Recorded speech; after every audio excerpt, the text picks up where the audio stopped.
Good afternoon, everybody. My name is Julian Longoria. I work with Baylor Scott & White Hospital. I want to thank you guys for coming out today. We really appreciate it. A little bit about what we're going to talk about is this presentation I have, Concierge Medicine, a look into alternative emergency care. It's very innovative, something new that the country really hasn't seen much of. Something that we're developing in healthcare as healthcare prices begin to go up. We're trying to find alternative methods on providing a lower price of healthcare to all patients, not just those that are insured, and provide this care with quality. Typically, if you don't have any type of health insurance and it's going to be associated with a lower type of quality of healthcare, it's not what we're looking for with this new model. How many of you guys know what community paramedicine is? The raise of hands, anybody? Okay. It's basically you guys. Community health paramedicine is just that. It's the people in the community. It's those social workers, those people at the food banks, EMS, nurses, hospitals, everybody who provides some type of community resource to a person and an individual that betters their life. And that's what community paramedicine is. So the three things that we're trying to impact is better experience of care, a lower type of cost for care, and we're also going to increase the health population for the folks involved. The patients themselves, again, this is the triple aim triangle, and this is what we're trying to achieve. And it's this dilemma that we face in America.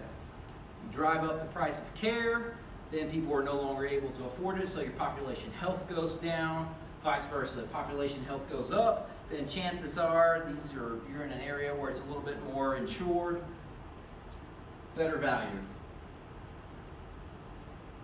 So community paramedicine is a network.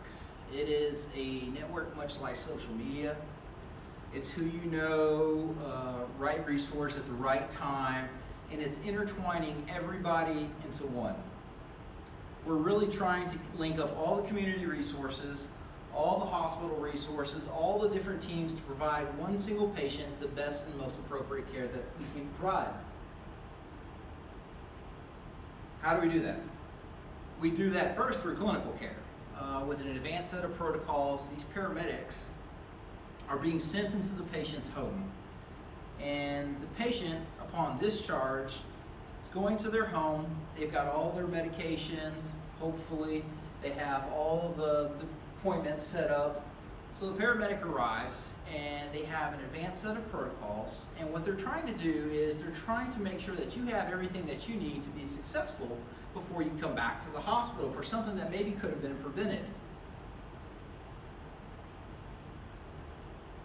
This flower indicates a couple things. The number one thing is its resiliency. We as providers and as community resources have to be resilient. The patient has to be resilient. We have to be able to get them through these hard times that they're facing through this transition, and get them the care that they truly need. They're not going to be able to do this by themselves. These patients are very oftentimes sick, under-resourced, and we have to make sure that we hold the hands of these patients and get them through these tough times. By doing this, we decrease the healthcare costs to the patient and to the hospital. So a community resource like EMS, instead of being just picked up, when you call 911, we show up, we pick you up, we take you on to the hospital, we drop you off, you incur this tremendous amount of bills at the hospital as your care is being provided to you. What we're trying to do is on the back end, the preventative side, we're trying to come out to your home, we're trying to see you, we're trying to make sure that you have everything that you need to be successful so that you don't have to come back to the hospital, you don't have to come back for more care. Therefore, we decrease the healthcare costs to the patient and to the hospital. So these same patients that may be underprivileged, under-resourced, who maybe can't afford all the care that they're being provided inside the hospital, they're getting it on the front end. We're helping these folks. The hospital's not having to eat those healthcare dollars from a patient that maybe doesn't have any of these resources to ultimately pay their bill. So what's the solution? Well, the solution is just what I mentioned. It is providing the right resource at the right time. The community paramedics go out to the field, they go into the home with these appointments, they see the patient, they see what and identify what the issue is, and then they try to resource the patient with whatever they can throughout the community and with the hospital. So, again, as you can see from here, we got a simple paper cut on the finger. Does this warrant a 911 call and an ambulance trip to the hospital for potential surgery? Or can we provide them with a Band-Aid? Fix the problem, patient doesn't have to go to the hospital, and ultimately a whole bunch of resources are being saved.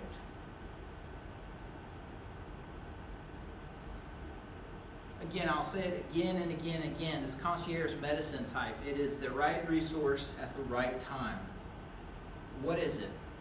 The medics and the healthcare providers that are inside the patient's home, they have to be able to identify, and they have to be able to be so collaborative inside of the community that they're able to resource the patient because they have relationships with the other community resources. Hey, maybe this patient needs some social work help. They know the social worker. They call the social worker and say, hey, can we get Mrs. Jones into an appointment to see you tomorrow? Yes, we can. Right there, we've averted a crisis. So it's all about a collaboration of network, collaboration of the community, and it is important that we do this to have patient success. Again, we have to get away from thinking that the hospital is the ultimate means of healthcare, and in which it is, but it's the most costly healthcare that we have.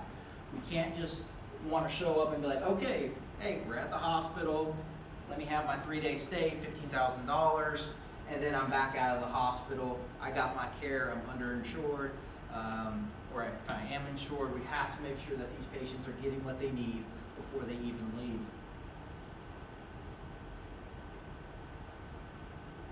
Some of the ramifications and some of the cost savings of a community paramedicine program or this concierge medicine, if you were to put this inside of your community or think about developing this for.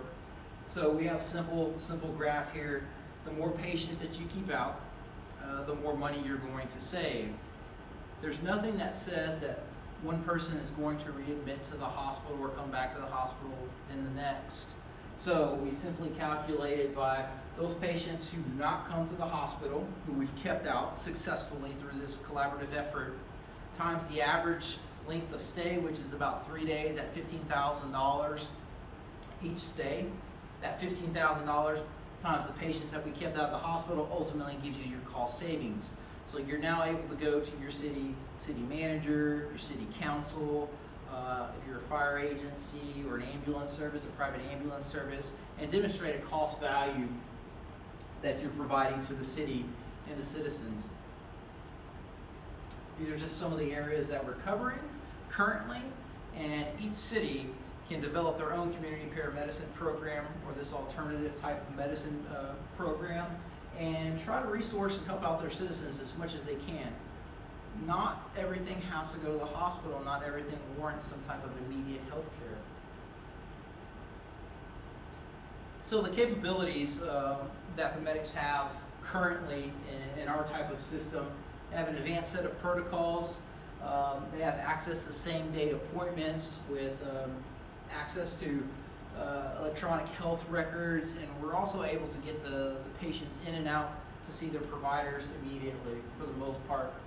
And we spend about an hour to 2 hours worth of one-on-one time that the patient typically does not get inside of their doctor's appointments. We all know that it's about 15 minutes or so. You may see your physician for a little bit, tell them your issues, they rectify those issues, and then they move on. Here we're spending a little bit more time since we're in the living room of your home, and we can kind of narrow down and see what's really going on. So what does the patient get? Well, the patient gets everything. This alternative method, this community paramedicine program, they get the entire city. Everybody who's collaborative, from social workers to mental health coaches to care transition coaches, to case managers to paramedics to everybody in the city that we could possibly think of all for one patient at a premium. So, what is the premium? It's nothing. It's free. It's free. We have to adopt this mentality that we're doing the right thing for the right patient. It doesn't matter whether they have insurance, whether they don't have insurance at all. We have to adopt these people into our cities and take them under our wing. If we have resources, and the government provides a ton of resources along with local and community hospitals and cities to provide this care, then we need to take full advantage. Most of the time, these folks just don't know what's out there and what's available to them. We can be dealing with an elderly population who maybe not be as tech savvy to kind of look up all these forms and these government programs. So kind of to wrap some things up here with this presentation, community paramedicine and this concierge medicine is an alternative type of medicine that we provide. It's a free resource that our city currently provides to all of our patients. It is something that can be developed easily by everybody in this room. Just quickly, a show of hands on your dry erase board. Can you please write down the title and what you're here and what you do? Thank you. So we have a social worker and we have a care transitions coach here also. You two guys probably see a majority of the same patients as I do, and you guys run into the same issues? Yeah, exactly. So these patients have a lot of problems that maybe aren't getting taken care of in the 15 minutes that they spend with their physician. Here's a kind of impactful thing that one of my teammates got, an email that was sent by a daughter. It says, "Thank you so much for taking good care of my dad. We both agree that my dad is very headstrong, independent, but with his failing health, he needs a medical advocate since he clearly is not able to remember or ask the detailed questions about his care." Kind of fast forward a little bit. I was able to speak with Dr. So-and-so 2 times while my dad was hospitalized, but never received a call from any of the other doctors despite having left messages. So again, guys, it's a lot of this miscommunication that we get, or that the patient or the physician or whatever the issue may be isn't being rectified during their stay when they're actually at the hospital incurring these costs.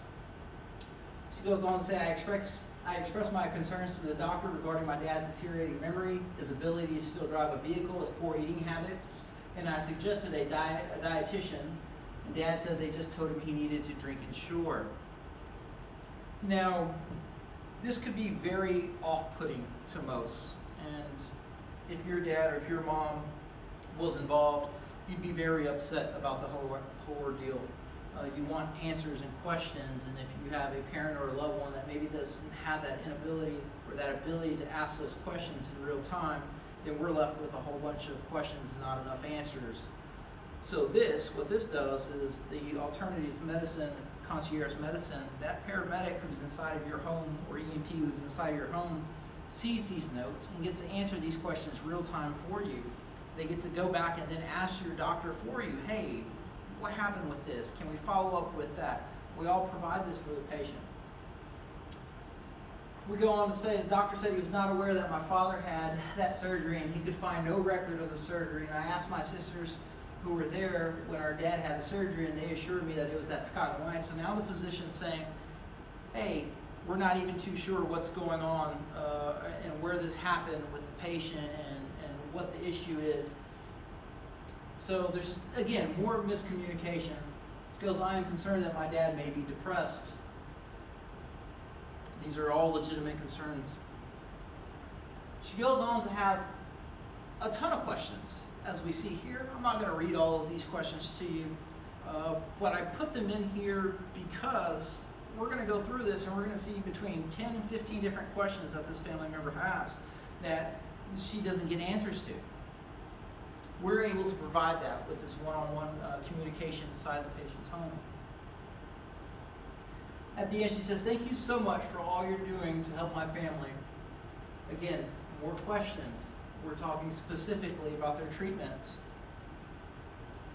More questions here. At the end it says, thanks so much for being there for mom and dad.